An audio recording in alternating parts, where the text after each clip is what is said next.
in a policy, a good, solid policy guy in the legislature with a great future ahead of him. And a lot of people I've hired over the years to run my campaigns or to run my legislative offices, they've been from here, from El Paso, including a young man that I think you all know very well. I miss having him around me, but I know that you all are very lucky to have him representing you in the legislature. And that guy's going places too, a young guy named Cesar Blanco. So,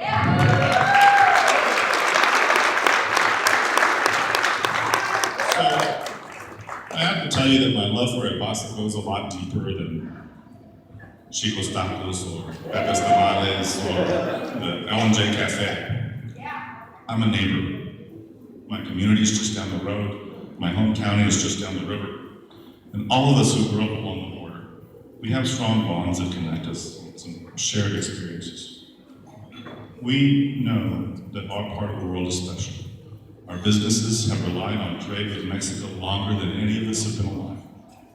Our small businesses are the backbone of our economy, and our economy is the backbone of the state's economy. This is not the back door to the United States. This is the front door to the United States. We can drive our own destiny.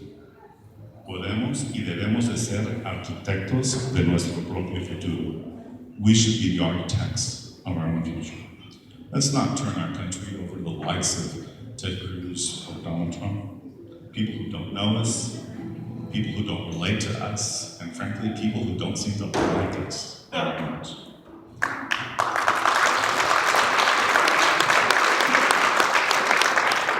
You know, Mr. Trump has been married 3 times to 3 immigrants.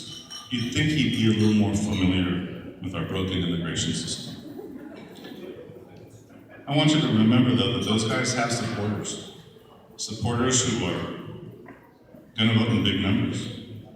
So if we want to beat them, we not only have to go vote ourselves, but we have to make sure that all of our friends and our family, that they go vote. We've won battles like this before, and we can do it again.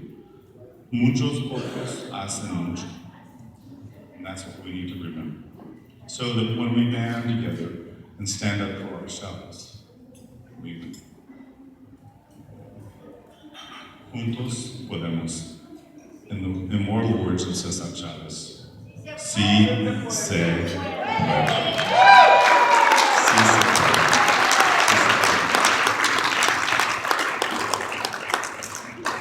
I want to say thank you to all of you for being here. I know it's a sacrifice to all of the candidates, to all of the elected officials. Marilyn and I have been married now for going on 26 years.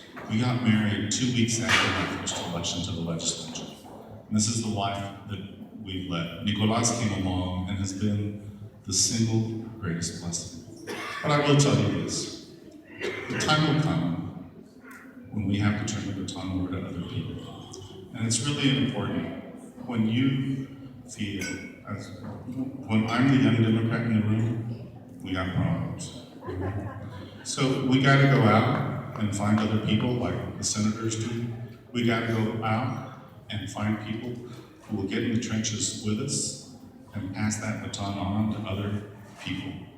I love that Nicolas is engaged in the game, but I will also tell you that all things are possible for all people.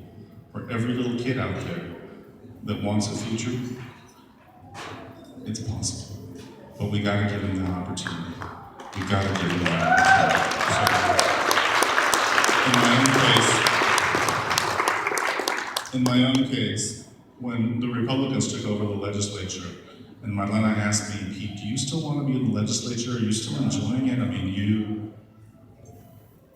you've lost, you were committee chair, and you were one of 5 people that did the budget, all of that's gone. Are you sure you still want to be there? And I said, you know, Marlena, you and I got married 2 weeks after that first election. I mean, you knew that I enjoyed politics. And Marlena said, yeah, but I never expected you to win. So this time, for our kids, and for our grandkids, and for our great-grandkids, we expect to win, and we're gonna win. Thank you so much for coming.